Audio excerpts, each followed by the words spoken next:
नमस्कार, मैं हूं आपके साथ ज्योति कनौजिया। आइए नजर डालते हैं फटाफट खबरों की ओर। राम भक्त रामलला के दरबार में दिल खोल कर दान कर रहे हैं। 23 जनवरी को लगातार भक्त उमड़ रहे हैं। राम मंदिर में बालक राम के सामने रखे 6 दान पात्रों में चढ़ावे की धनराशि की गिनती रविवार को रात आरती के बाद शुरू की गई, जो रात 2 बजे तक चली। एक पखवाड़े यानी 15 दिन में भक्तों ने रामलला को 1 करोड़ का चढ़ावा अर्पित किया है। रामलला के दान पात्र से बड़ी मात्रा में सोने चांदी के आभूषण भी मिले हैं। मंदिर खुलने के बाद पिछले 15 दिनों में रामलला के दरबार में 30 लाख से अधिक भक्त पहुंच चुके हैं। रोजाना औसतन 2 लाख भक्त रामलला के दरबार में हाजिरी लगा रहे हैं। भाजपा के लखनऊ स्थित कार्यालय में बुधवार को सपा और बसपा नेताओं ने भाजपा की सदस्यता ली। बरेली के फतेहगंज पश्चिमी के ब्लॉक प्रमुख ने जहां भाजपा का दामन थामा, वहीं भोजीपुरा के ब्लॉक प्रमुख सहित फतेहगंज पूर्वी के चेयरमैन ने भी भाजपा में वापसी की। लोकसभा चुनाव से पहले ही भाजपा ने जिले के यादव वोट बैंक में सेंधमारी के साथ ही अपने बागियों को भी वापस लाने का काम शुरू कर दिया है। बुधवार को लखनऊ में भाजपा के प्रदेश अध्यक्ष भूपेंद्र सिंह चौधरी ने सपा के पूर्व जिला महासचिव सत्येंद्र यादव व उनकी भाभी फतेहगंज पश्चिमी की ब्लॉक प्रमुख किरण यादव को सदस्यता दिलाई। ब्लॉक प्रमुखी के चुनाव में उन्होंने भाजपा की पुष्पा देवी को हराया है। क्रिकेट को जेंटलमैन्स गेम कहा जाता है। हालांकि मैदान पर कुछ एक घटनाएं ऐसी घट जाती है जिसे देखकर फैंस अपनी हंसी कंट्रोल नहीं कर पाते। क्रिकेट पिच पर अब तक हुई सबसे मजेदार घटनाओं में से एक में टीवी एम्पायर ने LBW रिव्यू पर खिलाड़ी को नॉट आउट दिया, लेकिन ग्राउंड एम्पायर ने गलती से इसे आउट करार दे दिया। यह घटना किसी घरेलू मैच में नहीं बल्कि एक अंतर्राष्ट्रीय मैच के दौरान हुआ। दक्षिण अफ्रीका और ऑस्ट्रेलिया की महिला टीमों के बीच नॉर्थ सिडनी ओवल में जारी 3 मैचों की सीरीज के दूसरा वनडे के दौरान यह घटना घटी।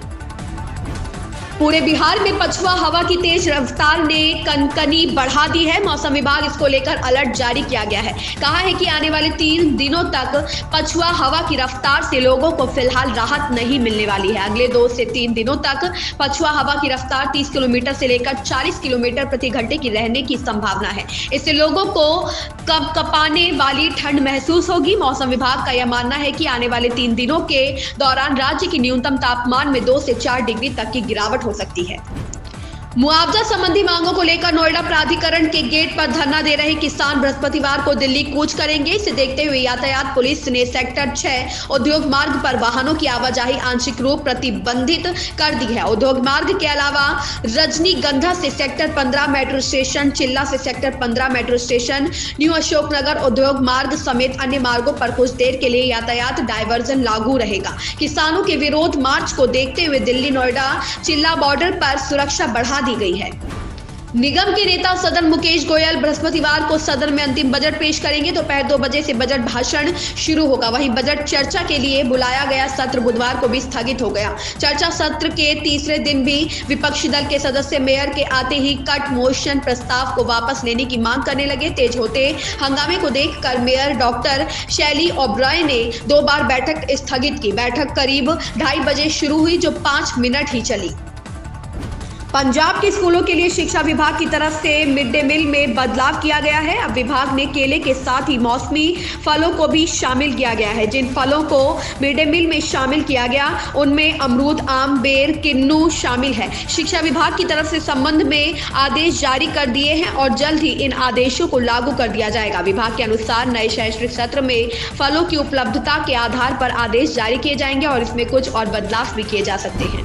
राहुल गांधी की भारत जोड़ो न्याय यात्रा 13 फरवरी को सुबह 8 बजे रामगढ़ चौक उदयपुर से प्रारंभ होगी। इस दौरान राहुल गांधी हसदेव के जंगलों को बचाने के लिए आंदोलन कर रहे हसदेव अरण्य बचाओ संघर्ष समिति के लोगों से मुलाकात करेंगे, साथ ही रोड शो करेंगे। कांग्रेस के पदाधिकारी कार्यक्रम की तैयारियों में जुटे हुए हैं।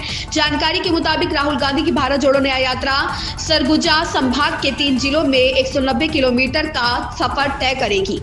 पहाड़ों से आ रही सर्द हवा ने राजधानी में ठिठुरन बढ़ा दी है। सुबह धूप खिली जिससे दिन में गर्मी का एहसास हुआ, लेकिन शाम होते ही बादल छा गए और ठंड बढ़ गई। मौसम विभाग ने गुरुवार को तेज हवा चलने व हल्का कोहरा छाए रहने का अनुमान जताया है। बुधवार को दिल्ली का न्यूनतम तापमान 6.9 डिग्री सेल्सियस दर्ज किया गया, जो सामान्य से 3 डिग्री कम दर्ज हुआ। अधिकतम तापमान 20.7 डिग्री दर्ज किया गया, जो सामान्य से 3 डिग्री कम रहा।